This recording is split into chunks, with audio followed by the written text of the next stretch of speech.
Marcus Thompson had always believed that preparation was the key to survival, but nothing could have prepared him for the morning when the emergency broadcast system crackled to life across every screen and radio in Cedar Valley. The mechanical voice delivered news that would shatter their quiet suburban existence forever. An unknown pathogen had swept through major cities, turning infected individuals into mindless, aggressive creatures that attacked anything living.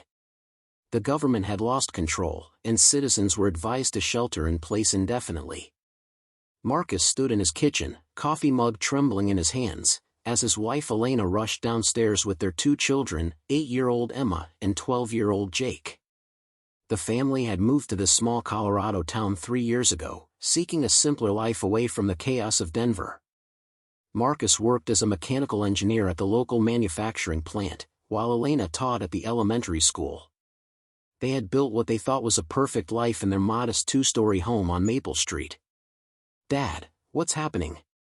Jake asked, his voice cracking with the uncertainty that comes with adolescence amplified by fear. Emma clung to her mother's pajamas, sensing the tension that filled the room like thick smoke. Marcus tried to maintain his composure, but the weight of responsibility pressed down on his shoulders like a physical burden. The first sign of real trouble came when their neighbor, Robert Martinez, burst through their back door without knocking. Robert was a former military man who had served 2 tours in Afghanistan before settling down with his family next door.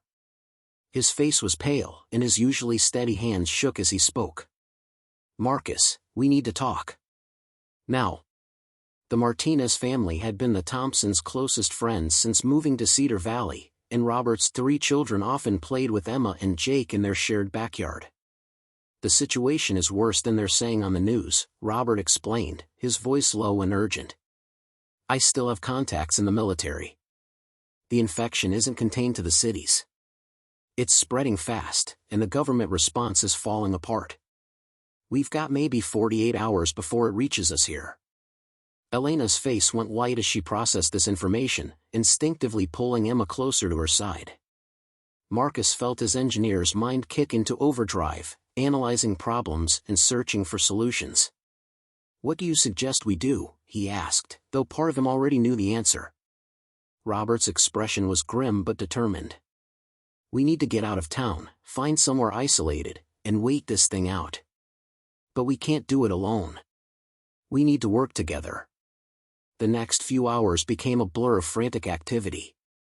The 2 families began gathering supplies, medications, and anything else they might need for an extended period away from civilization.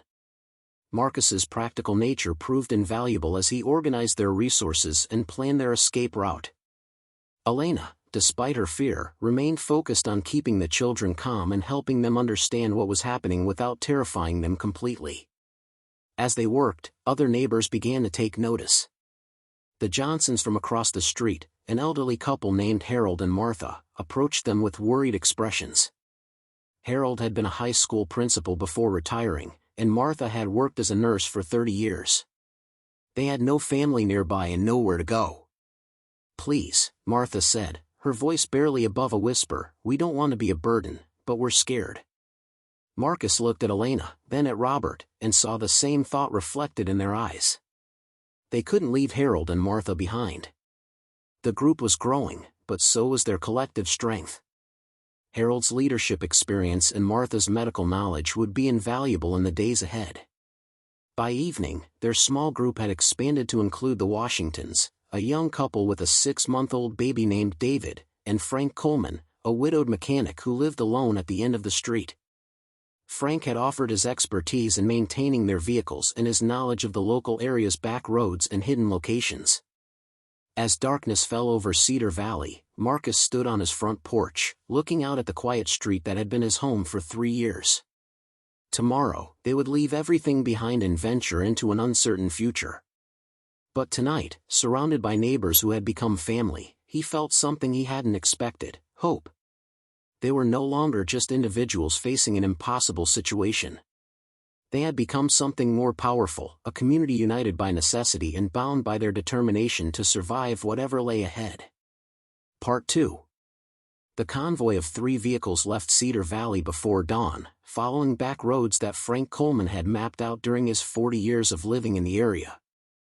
Marcus drove the lead vehicle, a sturdy SUV packed with supplies and his family, while Robert followed in his pickup truck with the Martinez family. Frank brought up the rear in his modified van, which carried Harold, Martha, and the Washingtons with baby David. The first day of travel passed without incident, but the radio broadcasts grew increasingly dire. Reports of overrun evacuation centers and failed military containment efforts painted a picture of a world descending into chaos. Elena kept the children occupied with quiet games and stories, while Marcus focused on navigating the winding mountain roads that Frank had insisted would keep them away from the main highways where desperate refugees and infected individuals were most likely to be found. Their destination was an old mining camp that Frank remembered from his youth, located deep in the Colorado Rockies.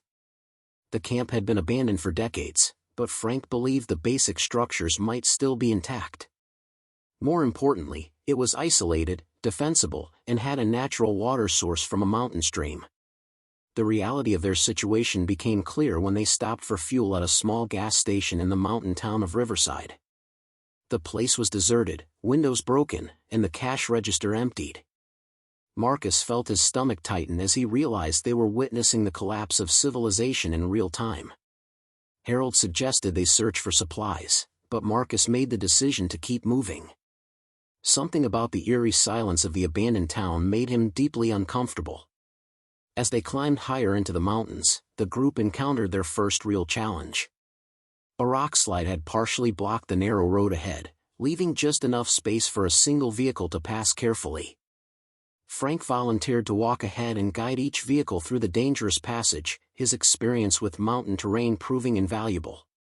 The third day brought their first encounter with other survivors. A group of 6 people had taken shelter in an abandoned ranger station, and their leader, a man named Kevin Pierce, approached their convoy with a mixture of hope and suspicion. Kevin claimed to be a former police officer from Denver, and his group included 2 families who had fled the city when the outbreak began. The meeting quickly became tense when Kevin demanded that the Cedar Valley group share their supplies and allow his people to join their convoy. Marcus tried to remain diplomatic, but Kevin's aggressive attitude and the desperate look in his followers' eyes made it clear that this was not a request but a demand. "We've got women and children here," Kevin said, gesturing toward his group. "You can't just leave us behind. We're all Americans, and we need to stick together." But Robert, with his military experience, recognized the signs of a man who had lost his moral compass in the face of crisis. The way Kevin's hand rested on his weapon and the nervous glances of his followers suggested that this group had already made some difficult choices about survival. Marcus made a decision that would haunt him for weeks to come. He offered to share some of their food and medical supplies, but firmly declined to allow Kevin's group to join their convoy. "We're sorry, but we barely have enough resources for our own people," he explained. "But we can spare some food and medicine to help you get to wherever you're going." Kevin's face darkened with anger. "You're making a mistake," he said, his voice carrying an unmistakable threat. "The mountains are dangerous, and you're going to need all the help you can get. You'll regret this decision." Despite the tension, Marcus stood his ground, supported by Robert and Frank, who had positioned themselves strategically around the group. The encounter ended without violence, but as they drove away, Marcus couldn't shake the feeling that they hadn't seen the last of Kevin Pierce. Elena noticed her husband's troubled expression and reached over to squeeze his hand. "You made the right choice," she said softly. Something about that man felt wrong. The convoy continued its journey into the mountains, but the mood had shifted. The reality of their situation was becoming clearer with each passing mile. They were no longer just running from infected creatures, they were entering a world where human nature itself had become a threat, where desperate people would do anything to survive, and where the normal rules of society no longer applied. Part 3. The mining camp appeared through the morning mist like a ghost from Colorado's past. Weathered wooden buildings clustered around a central clearing, their structures surprisingly intact despite decades of abandonment. Frank had led them well. The location was perfect, situated in a narrow valley with only one easily defensible entrance and surrounded by steep mountain walls that would make it nearly impossible for anyone to approach undetected. Marcus felt a surge of optimism as the group began exploring their new temporary home. The main building had been the miners' quarters, a long structure with individual rooms that could house their families. A separate building had served as a mess hall and kitchen, though it would need significant work to become functional again. Most importantly, the stream that Frank had promised was still flowing strong, providing fresh water that would be essential for their survival. The first week at the camp was filled with backbreaking work. Harold proved to be an excellent organizer, drawing on his experience as a principal to coordinate work assignments and maintain group morale. Martha established a medical station in one of the smaller buildings, while Elena took charge of setting up a school area for the children. Even young Emma and Jake contributed by helping to clear debris and gather firewood. Frank's mechanical expertise became invaluable as he worked to restore the camp's basic infrastructure. He managed to get an old generator running, providing limited electricity for essential needs. Robert used his military training to establish security protocols, setting up watch schedules and creating defensive positions around the camp's perimeter. The sense of accomplishment was interrupted on their 8th day when baby David fell seriously ill. The 6-month-old developed a high fever and began having difficulty breathing. Martha did everything she could with their limited medical supplies, but it became clear that the baby needed professional medical attention that they simply couldn't provide. The Washington family faced an impossible choice. Leaving the camp to seek medical help would mean venturing back into the dangerous world they had fled, but staying might mean watching their baby die. The group held an emergency meeting to discuss their options, and the conversation revealed the first serious cracks in their unity. "We can't risk the entire group for one person," argued Robert, though his voice carried no conviction. "If we leave this place, we might never find anywhere this safe again." Frank disagreed, pointing out that they had a moral obligation to help David. "We're not animals," he said firmly. "We don't abandon our own when things get tough." Marcus found himself caught between practical concerns and moral imperatives. As the unofficial leader of the group, he felt the weight of responsibility for everyone's safety. Elena, however, made the decision easier by volunteering to accompany the Washingtons to the nearest town with a medical facility, risking her own safety to help save David's life. The mission to save David required careful planning. Marcus would drive Elena and the Washington family to Riverside, the mountain town they had passed through earlier.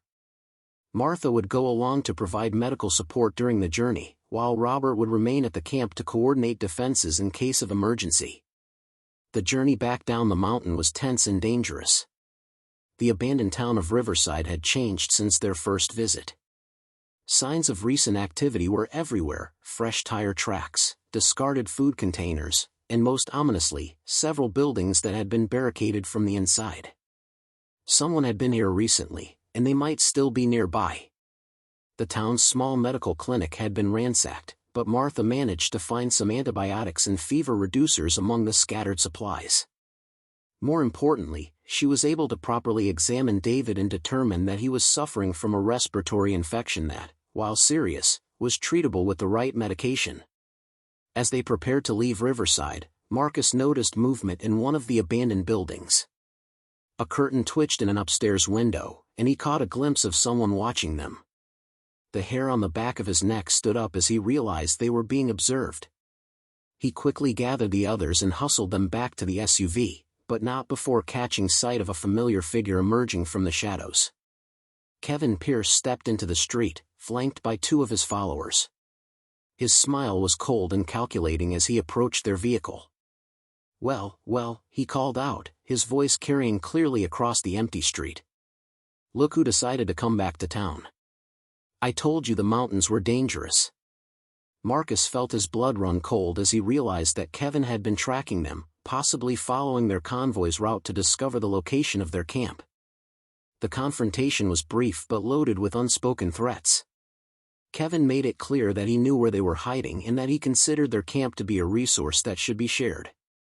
"Mountain winters are harsh," he said with false friendliness. "You're going to need all the help you can get up there. Think about my offer." Part 4. The confrontation with Kevin Pierce cast a dark shadow over the camp as Marcus shared the details of their encounter with the rest of the group. The temporary sanctuary they had created no longer felt secure, and everyone understood that their isolation had been compromised. Robert immediately began strengthening their defenses, while Frank worked on establishing escape routes and emergency protocols. Harold called for a group meeting that evening, and the discussion that followed revealed the deep divisions that had been building beneath the surface of their cooperation. Some members, led by Martha, argued for negotiating with Kevin's group, believing that larger numbers would improve their chances of survival. Others, including Robert and Frank, advocated for a more aggressive approach, suggesting they should strike first before Kevin could organize an attack. Marcus found himself in the difficult position of trying to maintain group cohesion while preparing for what seemed like an inevitable conflict. Elena supported her husband's measured approach, but she could see the strain wearing on him as he tried to balance the competing demands of leadership, family protection, and moral responsibility. The children, despite their parents' efforts to shield them from the worst of the situation, began showing signs of the stress that was affecting all the adults. Emma had nightmares about monsters coming to take her away, while Jake became increasingly withdrawn and anxious. Elena worked hard to maintain some semblance of normalcy, but the weight of uncertainty was taking its toll on everyone. 3 days after the encounter in Riverside, Kevin's group made their move. They didn't attack directly. Instead, they began a campaign of psychological warfare designed to wear down the camp's defenses and resolve. Late at night, they would approach the camp's perimeter and make noise, keeping the defenders awake and on edge. During the day, they would observe the camp from distant positions, making their presence known without directly threatening anyone. The strategy was effective. The constant surveillance and nighttime disturbances began to fray everyone's nerves. Harold, despite his age, volunteered for guard duty, but the stress was clearly affecting his health. Martha reported that several people were showing signs of exhaustion and anxiety-related illnesses. Frank proposed a bold solution that divided the group even further. He suggested that they should abandon the mining camp and move deeper into the mountains, to a location that would be even more difficult for Kevin's group to find and approach. The plan had merit, but it would mean giving up all the work they had done to make the camp habitable and venturing into even more dangerous territory. The debate over Frank's proposal revealed the fundamental tension that had been building within the group. Some members had begun to see their situation as temporary, believing that government forces would eventually restore order and they could return to their normal lives. Others, led by Robert and Frank, had accepted that their old world was gone forever and that they needed to adapt to a new reality where survival was the only priority. Elena found herself caught between these two perspectives, wanting to believe that normalcy could be restored while recognizing that their situation was becoming increasingly desperate. She watched her husband struggle with decisions that would have been unthinkable just weeks earlier and saw how the burden of leadership was changing him. The crisis came to a head when Kevin's group escalated their tactics. They began sabotaging the camp's defenses, cutting the wire that Robert had strung around the perimeter and damaging the early warning system that Frank had constructed. More seriously, they contaminated the stream that provided the camp's water supply, forcing the survivors to rely on their limited stored water while trying to find an alternative source. The water contamination was the final straw for many in the group. Harold suffered what appeared to be a mild heart attack, though Martha's medical assessment suggested it was primarily stress-related. The Washington family, grateful for the help they had received but terrified for their baby's safety, announced their intention to leave the camp and try to reach a government evacuation center. Marcus realized that his leadership was being tested in ways he had never imagined. The group that had come together out of necessity and mutual support was fracturing under the pressure of constant threat and dwindling resources. He knew that whatever decision he made would determine not just their immediate survival, but the kind of people they would become in this new world. The night before the group was scheduled to vote on Frank's proposal to abandon the camp, Marcus stood alone on the ridge overlooking their temporary home. The mining camp looked peaceful in the moonlight, almost idyllic, but he could feel the weight of watching eyes from the darkness beyond. Kevin Pierce was out there, waiting for them to make a mistake or show weakness. The vote to abandon the mining camp was closer than Marcus had expected, but Frank's proposal ultimately prevailed by a single vote. The decision came after Kevin's group had spent 3 days systematically destroying the camp's infrastructure, making it clear that they intended to drive the survivors out through attrition rather than direct confrontation. Preparation for the move deeper into the mountains required careful planning and difficult choices about what to take and what to leave behind. Frank had identified a location he called the Eagle's Nest, a natural cave system about 15 miles deeper into the wilderness that would provide shelter and protection from both the elements and human threats. The logistics of moving their entire group, including Harold's fragile health and baby David's needs, seemed almost impossible. They would have to carry everything on foot, as the terrain Frank had chosen was too rugged for vehicles. Each person could only take what they could carry, which meant leaving behind most of their supplies and all of their comfort items. Elena made the heartbreaking decision to leave behind the children's toys and books, keeping only the absolute essentials for Emma and Jake. She watched her daughter's face crumple as she explained that her favorite stuffed animal would have to stay behind, and Elena felt a piece of her own heart break at the necessity of causing her child such pain. Robert took charge of the evacuation logistics, drawing on his military experience to organize the group into a column that could move efficiently through difficult terrain. He assigned Frank as the lead scout, with Marcus and Elena in the middle of the group to help coordinate movement and maintain morale. Harold and Martha would travel near the rear, where they could receive help if needed. The first day of the trek was brutal. The mountain terrain was steep and treacherous, with loose rock and hidden crevices that made every step dangerous. Harold struggled with the physical demands of the hike, and Martha had to stop frequently to rest and check on baby David's condition. By evening, they had covered less than half the distance Frank had hoped to achieve. That night, as they made camp in a small clearing, the reality of their situation became clear to everyone. They were no longer refugees seeking temporary shelter, they had become nomads, carrying their entire world on their backs and trusting their survival to the wilderness skills that most of them had never needed to develop. The second day brought their first serious accident. Jake, trying to prove his worth to the adults, attempted to climb ahead of the group to scout the trail.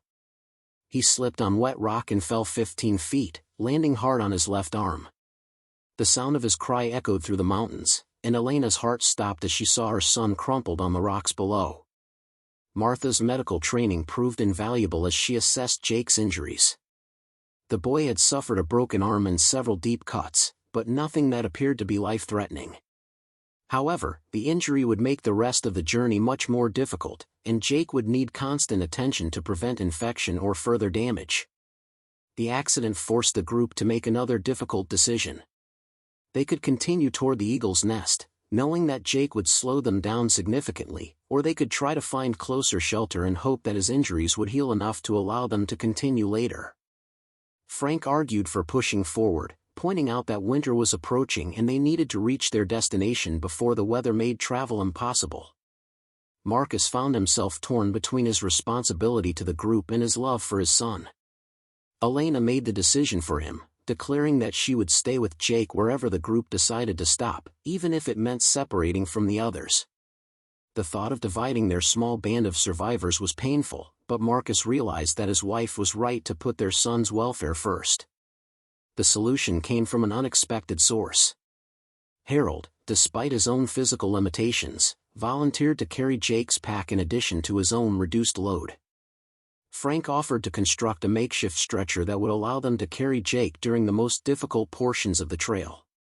The group's willingness to sacrifice for one of their own reminded Marcus why he had fought so hard to keep them together. The final day of the trek to the Eagle's Nest was the most challenging yet. The trail disappeared completely in several places, forcing Frank to navigate by memory and instinct through terrain that became increasingly vertical.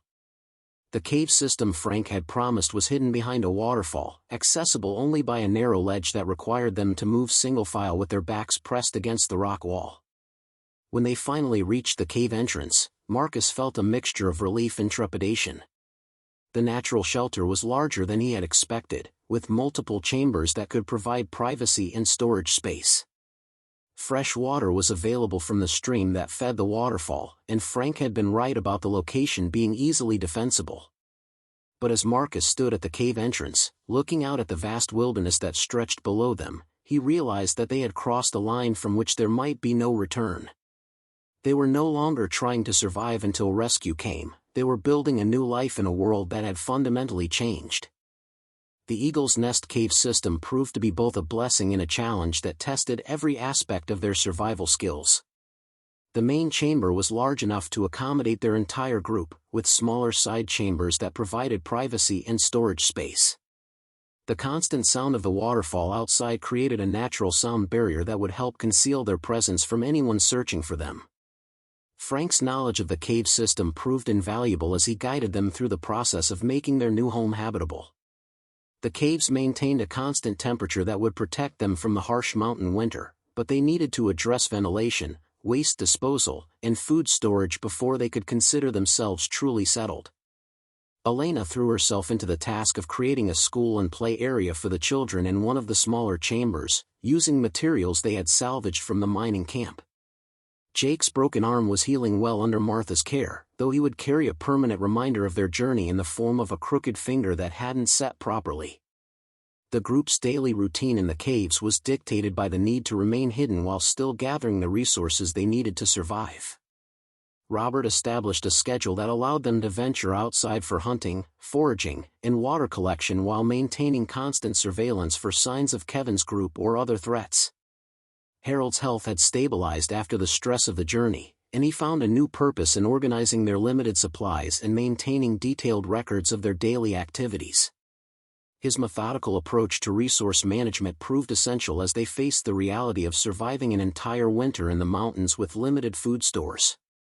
3 weeks after their arrival at the Eagle's Nest, their careful security was tested when Frank spotted smoke rising from the valley below. Through binoculars, they could see that someone had set up a camp near the abandoned mining site. The smoke's signature suggested a large group, possibly including Kevin's people, who had clearly decided to wait them out rather than pursue them into the dangerous mountain terrain. The knowledge that hostile forces were nearby changed the dynamics of their daily life. Hunting and foraging expeditions became more dangerous, and they had to be extremely careful about leaving any traces of their presence. Robert implemented military-style operational security measures, including designated routes for travel and emergency evacuation procedures. The psychological pressure of living in constant hiding began to wear on everyone, but it was particularly hard on the children. Emma began having panic attacks whenever she heard unexpected sounds, and Jake became increasingly aggressive and defiant. Elena struggled to maintain their education and emotional well-being while dealing with her own growing anxiety about their future. The first major test of their new life came when Martha fell seriously ill with what appeared to be pneumonia. The infection developed rapidly, and within 2 days she was running a high fever and having difficulty breathing. The group's medical supplies were extremely limited, and Martha's own assessment was that she needed antibiotics and proper medical care to survive. The situation forced them to confront the harsh realities of their isolation. They could attempt to get Martha to medical help, but that would mean exposing their location and potentially sacrificing the safety of the entire group. Alternatively, they could try to treat her with their limited resources and hope that her body could fight off the infection naturally. Frank volunteered to attempt a supply run to the abandoned town of Riverside, hoping to find medical supplies in the clinic or pharmacy.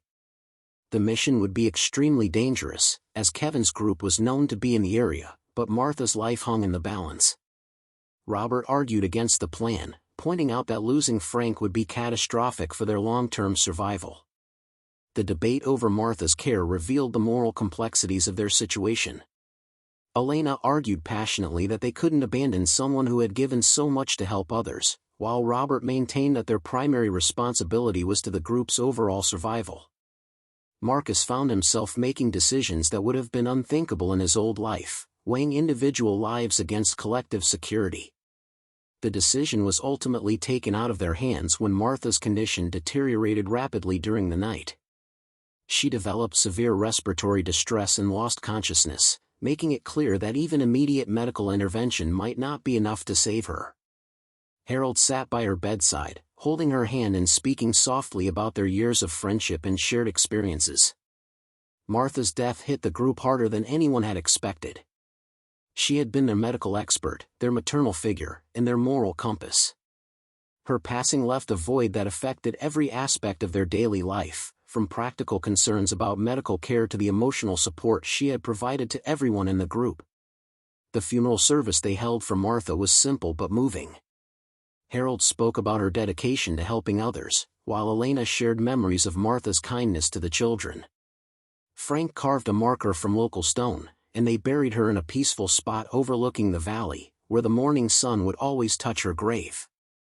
Martha's death marked a turning point in their cave life. The group realized that their isolation, while providing security, also meant that they were entirely dependent on themselves for survival.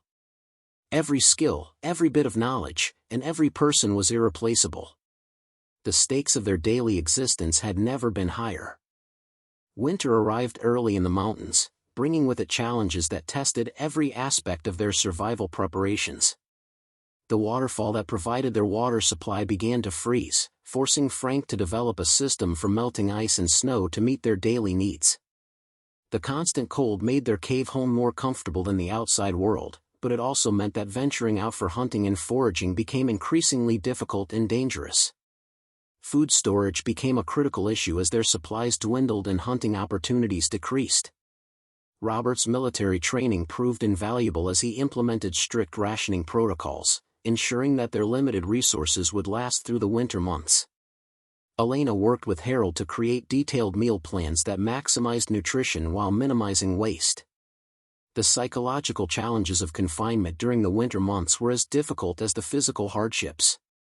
The group had to share a relatively small space for weeks at a time, with limited privacy and constant proximity to the same people. Tempers flared over minor issues, and the stress of survival began to reveal personality conflicts that had been suppressed during their more active phases. Jake's recovery from his broken arm was complicated by the limited medical care available after Martha's death.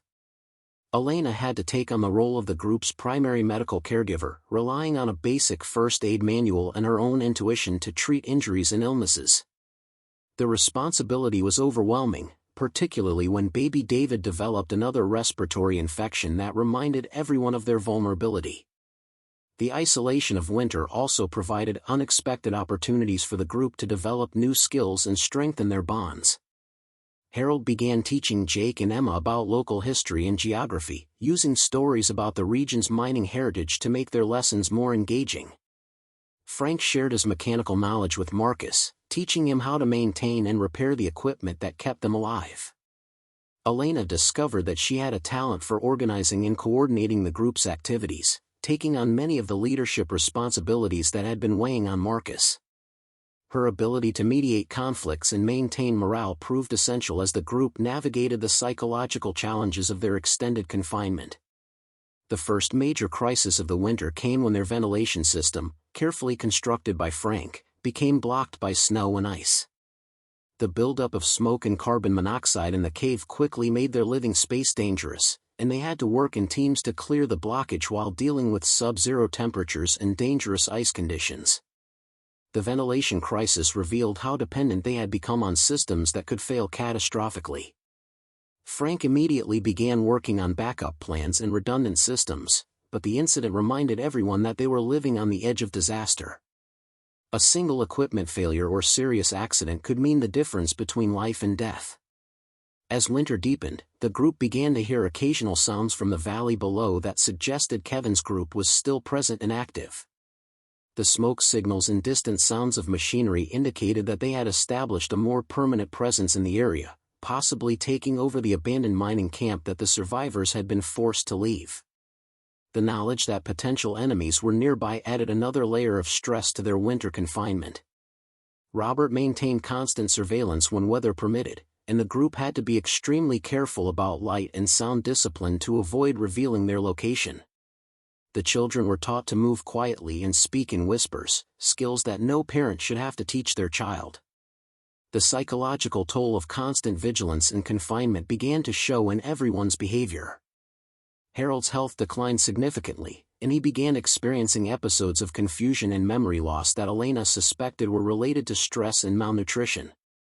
Baby David's parents, the Washingtons, became increasingly withdrawn and anxious, struggling to provide proper care for their child under such difficult conditions. Despite the hardships, the group also experienced moments of unexpected joy and connection. Elena organized evening storytelling sessions where each person would share memories from their life before the outbreak. These gatherings provided a sense of normalcy and helped maintain their connection to the world they had lost. Frank's mechanical abilities proved essential when their generator failed during a particularly severe storm. Working by candlelight in sub-freezing temperatures, he managed to repair the damage and restore power to their essential systems.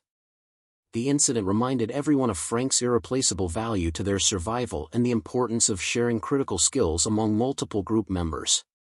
The long winter nights also provided time for the group to plan for the future.